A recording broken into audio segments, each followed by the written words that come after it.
سورہ انفال کی آیت نمبر 64 ہے۔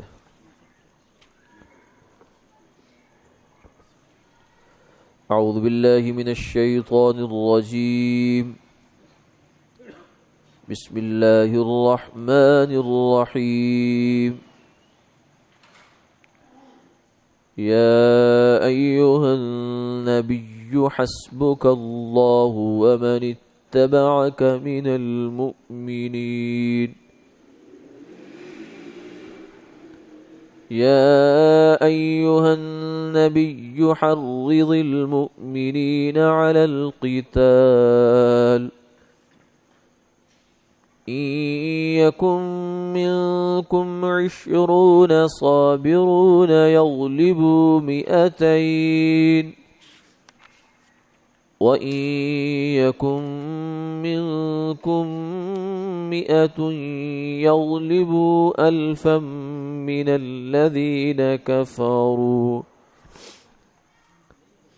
من الذين كفروا بأنهم قوم لا يفقهون، الآن خفف الله عنكم وعلم أن فيكم ضعفا، فإن يكن منكم 100 صابرة يغلبوا 200، وإن يكن منكم 1000 يغلبوا 2000 بإذن الله، والله مع الصابرین۔ صدق اللہ العظیم۔ اے نبی، کافی ہے تجھ کو اللہ اور جتنے تیرے ساتھ ہیں مسلمان۔ اے نبی، شوق دلا مسلمانوں کو لڑائی کا، اگر ہوں تم میں سے 20 شخص ثابت قدم رہنے والے تو وہ 200 پر غالب آئیں گے، اور اگر تم میں سے 100 شخص ہوں تو 1000 کافروں پر غالب ہوں گے، اس واسطے کہ وہ لوگ سمجھ نہیں رکھتے۔ اب بوجھ ہلکا کر دیا اللہ نے تم پر، اور جان لیا کہ تم میں کمزوری ہے، سو اگر تم میں 100 شخص ہوں ثابت قدم رہنے والے تو غالب ہوں 200 پر، اور اگر تم میں 1000 ہوں تو غالب ہوں 2000 پر اللہ کے حکم سے، اور اللہ ثابت قدم رہنے والوں کے ساتھ ہے۔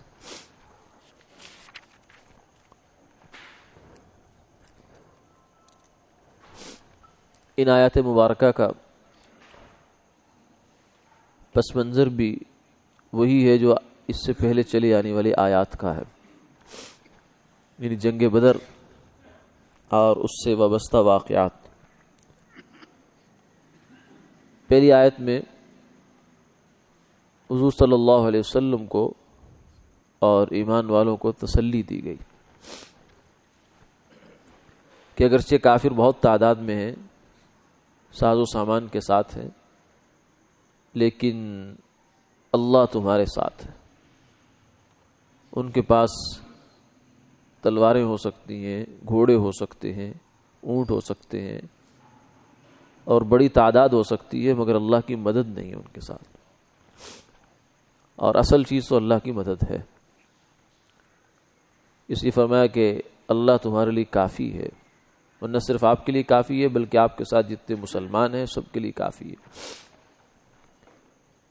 پھر آگے فرمایا کہ اب ان کو، مسلمانوں کو جہاد کی ترغیب دیجیے کہ راہ خدا میں اب لڑنا ہے۔ ظاہر سی بات ہے جہاں بھی لڑائی ہوتی ہے، جنگ ہوتی ہے، تو مقابلہ تو ہوتا ہے، دو طاقتوں کا آپس میں ٹکراؤ ہوتا ہے، مقابلہ ہوتا ہے، اور جنگ میں تو پانسا پلٹتے دیر نہیں لگتی۔ اس لیے فطری بات ہے کہ آدمی سوچتا ہے کہ کس جگہ جا رہا ہے اور کتنے بڑے کام کو ہاتھ ڈال رہا ہے۔ تو یہاں فرمایا کہ ایمان والوں کو ترغیب دیجئے اور ساتھ ان کو یہ بتا دیجئے کہ اللہ کی طرف سے تمہارے لیے مدد کا ایک خاص پیمانہ طے کر دیا گیا ہے.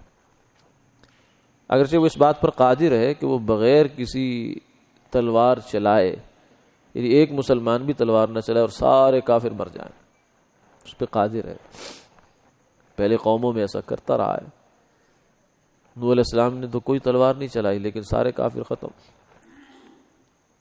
قوم عاد، سمود، لوط اور جتنی بھی باقی قوموں پر عذاب آیا تو انبیاء علیہ السلام نے تو کچھ بھی نہیں کیا. اللہ تعالیٰ نے بغیر کسی ظاہری سبب کے کافروں کو نیست و نابود کر دیا، اس پر قادر ہے. مگر آپ صلی اللہ علیہ وسلم کے زمانے میں یہ قانون بدل دیا گیا. اب کہا کہ اب ان قوموں پر جو عذاب آئے گا آپ کے منکرین پر، مسلمانوں کی تلواروں کی صورت میں ہوگا. قاتلوہم یعذبہم اللہ بایدیکم ویخزہم وینصرکم علیہم ویشفی صدور قوم مؤمنین. تو ظاہر ہے کہ جب مسلمانوں کی تلواروں کی صورت میں عذاب آئے گا تو پھر کچھ نہ کچھ اسباب کی رعایت رکھنی پڑے گی. تو اس لحاظ سے پہلا حکم یہ آیا تھا کہ مسلمانوں اور کافروں کے درمیان جب جنگ ہو تو آپس میں طاقت کا تناسب اور توازن کیا ہوگا. فرمایا کہ 1 اور 10، یعنی 1 مسلمان اور 10 کافر بھی اگر مقابلے پر آ جائیں تو مسلمان کافی ہے ان کے لیے، یہ بتایا. اور اس کی وجہ یہ بتائی کہ ذالک بانہم قوم لا یفقہون، کہ کافر ایسے قوم ہیں، ایسے لوگ ہیں کہ جن کو سمجھ نہیں ہے. سمجھ کس بات کی نہیں ہے؟ کہ کافر نہ سمجھ ہوتا ہے. ظاہر ہے کہ دنیا کے اعتبار سے بہت سمجھدار ہوتا ہے، بس اوقات دنیا میں اس کی سمجھ مسلمان سے بظاہر بڑھ جاتی ہے، لیکن پھر بھی اللہ کہتے ہیں نہ سمجھے. قوم لا یفقہون لہم قلوب لا یفقہون بہا ولہم اعین لا یبصرون بہا. ان کے پاس دل ہے مگر سمجھ نہیں ہے، آنکھیں ہیں مگر روشنی نہیں ہے، کان ہے مگر سنوائی نہیں ہے. تو اس کی وجہ کیا ہے؟ وجہ یہ ہے کہ سمجھ سے مراد یہاں وہ سمجھ ہے جو انسان کو اس کے انجام سے باخبر کرے. چھوٹی سمجھ تو بچوں میں بھی ہوتی ہے، پاگلوں میں بھی ہوتی ہے. جو سمجھ دنیا داری کے معاملات میں بھی ہم دیکھتے ہیں، سمجھدار آدمی وہ ہوتا ہے جس کی نظر دور جاتی ہے. جو آدمی بہت قریب دیکھتا ہے اس کو سمجھدار نہیں کہا جاتا، اسے ناعاقبت اندیش کہا جاتا ہے، اسے بچہ کہا جاتا ہے، اسے کم عقل کہا جاتا ہے. جو زیادہ بڑا سمجھدار ہوتا ہے وہ دور کی سوچتا ہے، دور بین نگاہ ہوتی ہے اس کی. اسی اعتبار سے بچوں کے ساتھ ہم دیکھتے ہیں کہ وہ ہم سے ضد کرتے ہیں کہ ہم نے یہ چیز لینی ہے. بیمار ہے بچہ اور معالج نے، طبیب نے اس کو منع کر رکھا ہے کہ اس کو فلاں چیز نہیں دینی آپ نے. اب وہ ضد کرتا ہے کہ مجھے چاہیے بہر صورت. ہم کہتے ہیں نہیں.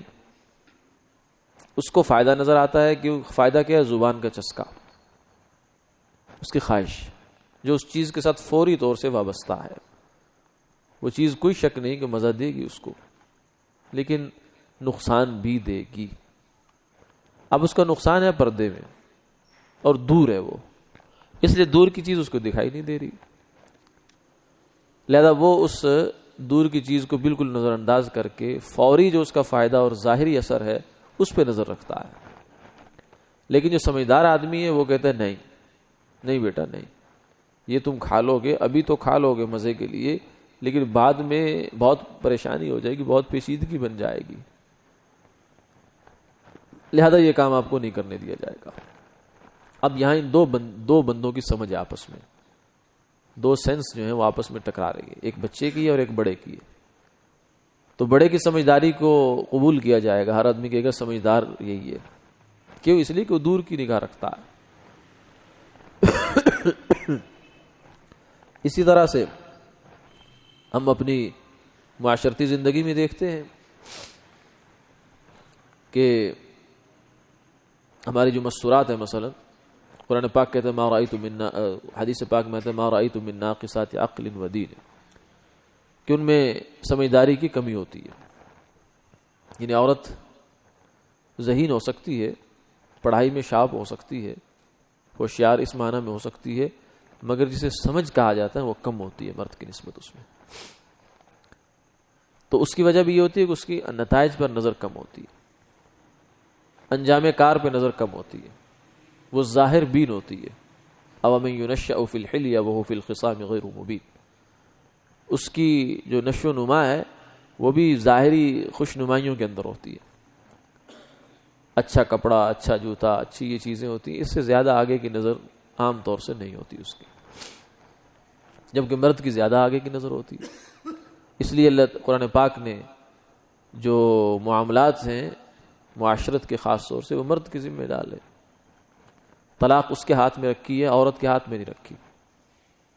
اس لیے کہ اگر عورت کے ہاتھ میں طلاق ہو تو روزانہ 10 طلاقیں ہو جایا کریں،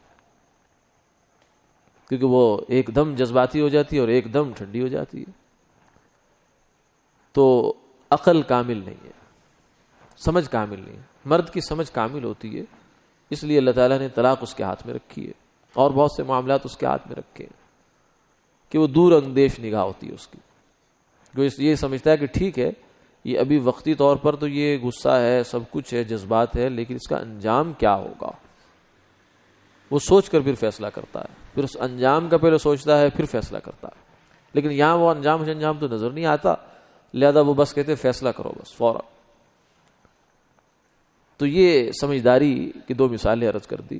بچوں کے ساتھ، عورتوں کے ساتھ ہمارے سامنے معاملات آتے ہیں تو اس میں ہم سمجھ کا فرق کر لیتے ہیں.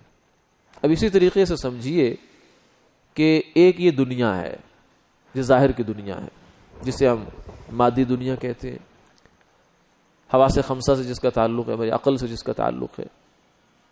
ایک یہاں تک کہ کچھ لوگوں کی نگاہ صرف یہاں تک جاتی ہے، اور کچھ ایسے لوگ ہیں کہ ان کی نگاہ آگے جاتی ہے اس سے بھی.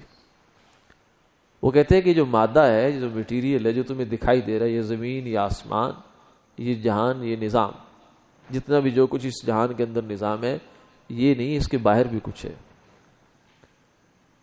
وہ کہتے ہیں کہ ہمیں، آپ لوگوں کو تو یہی بس نظر آتا ہے کہ ایک بندہ مر گیا، مرنے کے بعد آپ نے اس کو تعفن سے بچنے کے لیے، جس کے لیے بھی تم نے قبر میں گڑھا کھود کے اس کو بند کر دیا. لیکن معاملہ ایسا نہیں ہے. انما القبر روضۃ من ریاض الجنہ او حفرۃ من حفر النار، کہ یہ مٹی کا ڈھیر نہیں ہے، اس کے اندر سانپ بھی ہیں، اس کے اندر بچھو بھی ہیں، اس کے اندر پھول بھی ہے، اس کے اندر جنت کی خوشبوئیں بھی ہیں. اب ہم کہیں کہ ہمیں تو سمجھ بھی نہیں آتا، ہمیں تو دکھائی نہیں دیتا. تو دکھائی اس لیے نہیں دیتا کہ ہماری نظر چھوٹی ہے. ایک آدمی لیبارٹری سے ٹیسٹ کرواتا ہے کہ ایک گلاس پانی ہے، اس کے اندر کسی نے زہر ملا دیا ہے. وہاں سے رپورٹ آتی ہے کہ اس کے اندر زہر ہے. ہمیں تو دکھائی نہیں دے رہا لیکن ہم مان لیتے. وائرس، آج تک کسی نے کرونا وائرس نہیں دیکھا لیکن مانتے ہیں سارے، کیونکہ جس نے خبر دی ہے اس پر ہمیں اعتماد ہے، پھر جھوٹ نہیں بول رہا ہوتا. تو خبر دینے والے پر جب اعتماد ہوتا ہے تو اندیکھی چیزیں بھی مانی جاتی ہیں.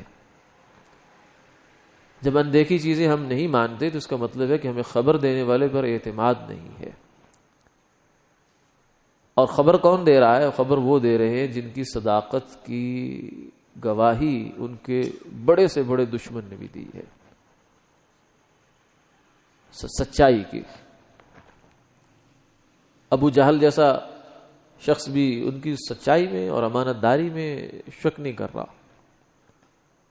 یعنی جس وقت این دشمنی انتہا پر ہے، ہجرت کا موقع ہے، آپ مکہ سے تشریف لے جا رہے ہیں، تو آخر ظاہر ہے کہ کتنی زمین تنگ ہو گئی ہے نا. لیکن اس کے باوجود آپ دیکھیے کہ امانتیں اہل مکہ کی آپ کے پاس ہے. تو مسلمانوں کے امانتیں تھیں، مسلمان تو مدینہ جا چکے تھے، اور کچھ جو رہ گئے تھے وہ رہ گئے تھے. تو انہوں نے حضور کے پاس امانتیں کیوں رکھوانی تھی؟ امانتیں ان لوگوں کی ہیں جو ان کو نبی نہیں مانتے، سچا وہ بھی مانتے.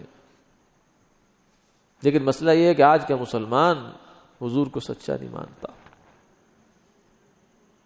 وہ کہتے ہیں ٹھیک ہے نبی ہیں لیکن یہ جو لیکن ہے نا اس کے اندر سارا شیطان آ جاتا ہے. کہتے ٹھیک ہے سود کے بارے میں گناہ ہے، لیکن رشوت اچھی چیز نہیں ہے، لیکن بھائی لیکن کا مطلب کیا ہوتا ہے؟ حضور نے نعوذ باللہ غلط بولا ہے یا آپ کی سمجھ ان سے بڑھ گئی ہے؟ انہوں نے ایک چیز کو سب دیکھا کہ سود اور حرام کے پیسے میں بچھو ہے، سانپ ہے، قبر میں سود خور کی قبر جو ہے اس کے پیٹ کے اندر سانپ دوڑ رہا ہے اس کو ڈس رہا ہے.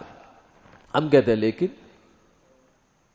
کہ ہمیں اس کا نتیجہ تو یہی نکلتا ہے کہ ہمیں حضور کی بات پر اعتماد نہیں، نعوذ باللہ من ذالک. تو ایمان تو نام ہی اعتماد کا ہے. تو اس لیے نگاہ ہماری جاتی صرف ظاہر پر، حقیقت پر ہماری نگاہ نہیں جاتی. جبکہ انبیاء علیہ الصلوۃ والسلام کو اللہ تعالیٰ نے اس دنیا سے آگے کی دنیا تک نگاہ دی ہوتی ہے. دوربین لوگ ہوتے ہیں وہ، اور خوردبین بھی ہوتے ہیں، بہت باریک چیزوں کو بھی دیکھتے ہیں، جو ہماری آنکھ نہیں دیکھتی وہ دیکھتے ہیں. حضور کی خدمت میں 2 مستورات لائی گئی، روزے سے تھی، روزہ بہت شدید ان کو لگ گیا، پیاس بھوک لگ رہی ہے. فرمایا گیا کہ یہ عرض کیا گیا رسول اللہ ان کو تو روزے نے بہت تنگ کر رکھا ہے، کیا حکم ہے ان کے لیے؟ فرمایا ان کو قے کرے. جب قے کی تو اس کے اندر سے خون نکلا، گوشت نکلا اور خون نکلا. حالانکہ انہوں نے سحری میں گوشت نہیں کھایا تھا.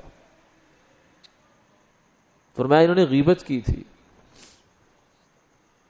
تو غیبت تو ہماری نظر میں تو ایک بات ہے، کسی مسلمان کی پیٹھ پیچھے اس کی برائی کر دینا ایک بات ہے. جیسے ہم 10 باتیں کرتے ہیں صبح سے شام تک، ایسے ایک بات یہ بھی کر دیتے، لیکن ہمیں تو اس کے اندر سے کوئی بدبو نہیں دکھائی دیتی، لیکن حضور کو دکھائی دے رہی ہے. وَمَا يُحِبُّ أَحَدُكُمْ أَن يَأْكُلَ لَحْمَ أَخِيهِ مَيْتًا. اپنے مردہ بھائی کا گوشت کھاتا ہے جو آدمی غیبت کرتا ہے. یعنی یہ مطلب نہیں کہ صرف ایک مثال ہے یہ، نہیں، بلکہ حقیقت میں وہ کھا رہا ہے. یعنی جتنا گوشت کھانے سے تعفن انسان کے اندر آ سکتا ہے مردار کھانے سے، ایسے غیبت سے آئے گا. آج کسی آدمی کو بتا دیجئے فلاں ہوٹل میں تم نے جہاں سے کھانا کھایا نا وہ تو مرا ہوا گدھا تھا، تو اس کی طبیعت بگڑ جائے گی کہ یہ کیا ہو گیا میرے ساتھ. لیکن غیبت کی مجلس سے اٹھ کے آتا ہے اور بھائی کا، اپنے سگے بھائی کا، مردار کا، انسان اور مردار، اس کا گوشت کھاتا ہے. پھر کہتے ہیں میری نماز میں میرا جی نہیں لگتا، تلاوت میں میرا جی نہیں لگتا، نیکی کرنا چاہتا ہوں دل نہیں آتا. دل کہاں سے آئے گا؟ تو حضور کو تو یہ چیزیں دکھائی دے رہی ہے. ایک مستورہ نے آپ کی خدمت میں دوسری کسی مستورہ کے بارے میں، عورت کے بارے میں صرف اتنا کہہ دیا کہ وہ چھوٹے قد کی ہے. تو آپ نے فرمایا کہ اتنا بدبودار کلمہ ہے کہ اگر سمندر میں ڈال دیا جائے تو اس کو بھی تعفن زدہ کر دے.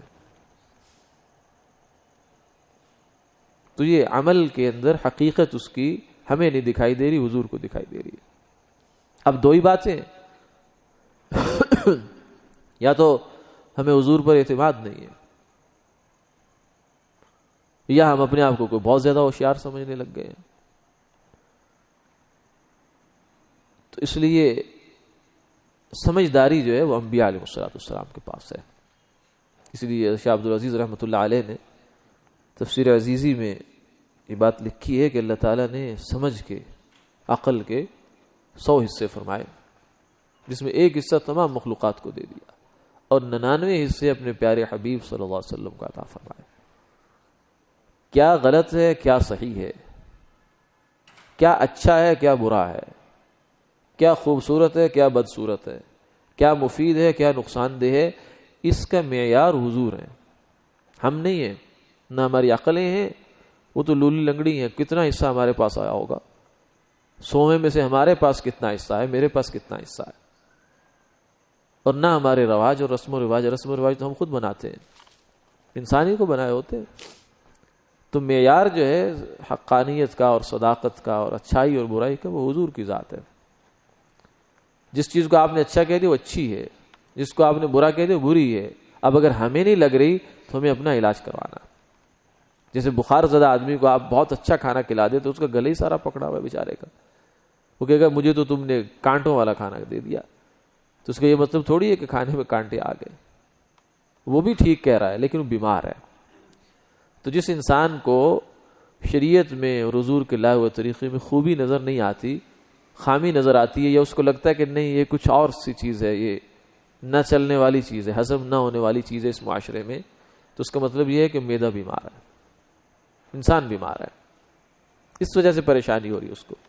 ورنہ دین تو اتنی آسان چیز ہے، الدین یسر، اور میں دین تو ایسا آسان ہے جس کی حد نہیں ہے کوئی۔ اب مشکل جو ہمیں لگتی ہے تو وجہ یہ ہے کہ ہم نے سیدھے پاؤں میں الٹی جوتی پہننے کی کوشش کر رہے ہوتے ہیں، دائیں کی جوتی بائیں میں پہن رہے ہیں اور بائیں کی جوتی دائیں میں پہن رہے ہیں، دین پر چل بھی رہے ہیں، زندگی میں چلا رہے ہیں، اور مشکلات پہ مشکلات بھی اپنی بڑھائے چلے جا رہے ہیں، تو صرف ہماری سوچ الٹی ہو جاتی ہے۔ اگر آپ بھی اس بات کو اپنے ایمان کے اس تقاضے کو اچھی طرح ذہن میں بٹھا لے تو اس کو سمجھ آ جاتی ہے کہ نہیں بات کیا ہے، غلطی کہاں سے لگ رہی ہے، غلطی مجھے لگ رہی ہے، غلطی دین میں نہیں ہے، دین کے پیش کرنے والے علماء میں غلطی نہیں، غلطی میری فہم کے اندر ہے۔ تو اس لیے سمجھ جو ہے یہ تو مسلمان کے پاس ہوتی ہے۔ سب سے زیادہ سمجھدار انبیاء علیہ السلام اور پھر ان کے ماننے والے، یہ اصل سمجھدار لوگ ہیں۔ کافر تو سمجھدار نہیں ہے، کافر تو بہت محدود نظر ہے، اس کی نسبت بچہ پھر بھی سمجھدار ہے۔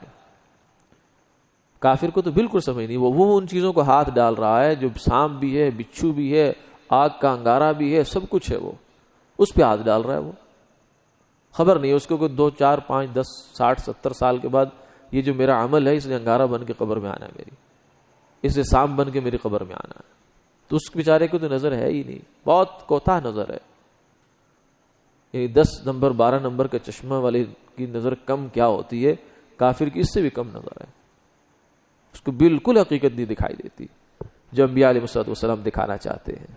تو اس لیے فرمایا کہ یہ لوگ تو اندھے ہیں، ان کو تو کوئی سمجھ نہیں سرے سے، تو اندھوں کے ساتھ اگر اندھے 100 بھی اکٹھے ہو جائیں تو ایک بھی بینا آدمی ہوگا تلوار سے ان سب کو نمٹا سکتا۔ تو اس لیے فرمایا کہ یہ تو ہم نے تمہاری رعایت میں 10 اور 100 یعنی 1 اور 10 کا تناسب بنا دیا، ورنہ تو یہ بھی وہ نہیں ہے، کافر اندھے بھی ہیں، کافر مردے بھی ہیں، کیونکہ زندگی جو ہے ہماری اس جسم کی زندگی روح کے ساتھ، اور روح کی زندگی اللہ کی یاد کے ساتھ ہے، ذکر کے ساتھ ہے، تو ان کے پاس یہ بھی نہیں ہوتا، فہم و بصیرت بھی نہیں ہوتی، تو ہر اعتبار سے، اسی لیے فرمایا اولئک کالانعام بل ہم اضل، کافر کے بارے میں کہا کہ یہ تو چوپایا ہے، جانور ہے، بلکہ جانور سے بھی بدتر ہے۔ پھر آگے فرما دیا کہ پھر بہرحال اصل تو یہی ہے کہ ایک مسلمان بھی کافر کے 1000 کے لیے بھی کافی ہے، لیکن پھر دنیا کے چونکہ دارالاسباب ہے تو کچھ نہ کچھ اس کی رعایت مزید کر دی گئی۔ صحابہ کے لیے بھی یہ ذرا تھوڑا مشکل ہوا کہ 1 اور 10 کا تناسب کیسے ہے، تو پھر اللہ تعالیٰ نے فرمایا کہ چلو 1 اور 2 کا تناسب ہے، 1 مسلمان 2 کافر، 100 مسلمان 200 کافر، تو یہ آپس میں مقابلہ ہوگا اور غلبہ مسلمانوں کا ہوگا، یعنی اس طرف اشارہ کر دیا کہ مسلمان کی اصل جو بنیاد ہے غلبے کی اور مدد کی اور نصرت کی، کامیابی کی، وہ تعداد نہیں ہے، وہ ساز و سامان نہیں ہے۔ آج لوگ کہتے ہیں کہ جناب ہم بھی کافروں جیسی ٹیکنالوجی پیدا کر لیں، اول تو پیدا کر نہیں سکتے، بہت مشکل ہے۔ ہاں تمہارے پاس جو ٹیکنالوجی ہے وہ استعمال کرو، وہ ایمان ہے، اپنے ایمان کی طاقت بڑھائیں، اس طاقت کے ساتھ کچھ تھوڑا سامان بھی چل جائے گا، یہ نہیں ہے کہ بالکل آدمی خودکشی کرنے چل نکلے، نہیں، بلکہ جیسے جنگ بدر میں کچھ نہ کچھ جو بن پڑا وہ سامان کیا گیا، جتنے گھوڑے، جتنی اونٹ، جتنی تلواریں ہو سکتی تھی کر لی گئی، اور پھر توکل اللہ تعالیٰ پہ کر لیا گیا۔ تو مسلمان کے لیے اللہ کا فیصلہ کچھ اس قسم کا ہے، اس لیے فرمایا خاص ہے ترکیب میں قوم رسول ہاشمی، کہ مسلمان جو ہے نا یہ اپنے نظام میں اور اصول میں کافروں سے مختلف ہے، اس کو کافر پر قیاس نہیں کرنا چاہیے کہ کافر کا غلبہ اگر بہت زیادہ ساز و سامان سے ہوتا ہے تو مسلمان کو بھی ایسی ساز و سامان جمع کرنا چاہیے، نہیں، اس کا غلبہ جو ہے اللہ کی مدد سے ہوگا، اور جتنی زیادہ اللہ کی مدد حاصل کرے گا، اللہ کی مدد آتی ہے تقوی اور ایمان کی بنیاد پر، ایمان مضبوط ہو اور تقوی زندگی میں ہو تو اللہ تعالیٰ کی مدد آتی ہے، اور اسی سے انسان کو میدان جنگ میں جماع نسل ملتا ہے۔ وَمَا وَاللَّهُ مَعَ الصَّابِرِينَ، اور میدان جنگ میں جمنے والوں کے ساتھ اللہ کی معیت ہے، اللہ ان کے ساتھ ہو جاتے ہیں۔ تو جس آدمی کے ساتھ اللہ ہو جائے تو اس کو کس چیز کی کمی ہے؟ وآخر دعوانا الحمدللہ۔